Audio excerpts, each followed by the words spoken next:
Could we ever clone a dinosaur? Jurassic Park made it look so easy. A mosquito trapped in amber, a drop of blood, and suddenly dinosaurs walk among us again. But could we actually clone a dinosaur in real life? Could science ever revive a creature that went extinct 66 million years ago? Let's dig into the truth. What is cloning, really? To understand whether we can clone a dinosaur, we need to understand what cloning actually means. In basic terms, cloning is creating a genetic copy of an organism, one that has the exact same DNA. The first major success in cloning happened in 1996 with Dolly the sheep. Scientists took DNA from an adult sheep cell, inserted it into an empty egg, and grew a brand new sheep genetically identical to the original. So here's the catch. Cloning requires one thing above all intact DNA. Without that, there's nothing to copy.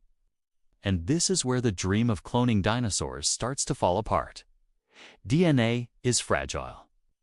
It doesn't last millions of years.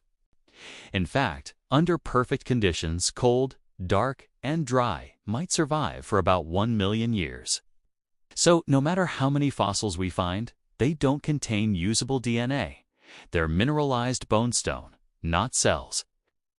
Even amber fossils, like those iconic mosquitoes, haven't turned up any dinosaur DNA. In 2012, a study on DNA decay estimated a half-life of about 521 years. After that, it breaks apart too much to be readable. Translation: Jurassic Park's mosquito in amber scenario is total fiction. So what can we do? Still, scientists haven't given up on ancient life.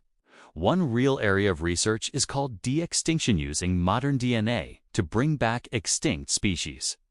For example, researchers are working to revive the woolly mammoth using the DNA of its closest living relative, the Asian elephant.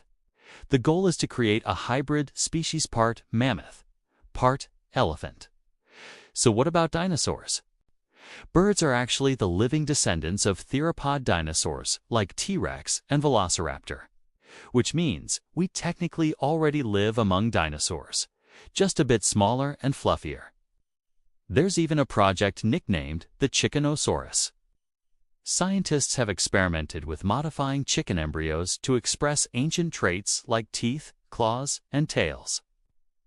It's not a true dinosaur, but it's as close as we can get for now. The ethics and risks: even if cloning a dinosaur were possible, we'd face a new question. Should we do it? Where would it live? What would it eat? Could it survive modern diseases or climate? Would it be humane to bring back a creature that's been dead for 66 million years? And then there's the Jurassic Park problem. What if it escapes? Is it right to resurrect an animal just to contain it in a lab or zoo? Science isn't just about can we, it's about should we. Final thoughts: so can we clone a dinosaur? With today's technology, the honest answer is no. The DNA just doesn't exist. But we can bring their story back to life through fossils, through research, and maybe even through reverse-engineered birds that hint at their ancient past. Dinosaurs might remain extinct, but our fascination with them, that's alive and roaring. DinoDef brings ancient giants back to life, one fact at a time. Got questions about dinosaur cloning or evolution? Drop them in the comments below. Until next time, stay curious and keep digging.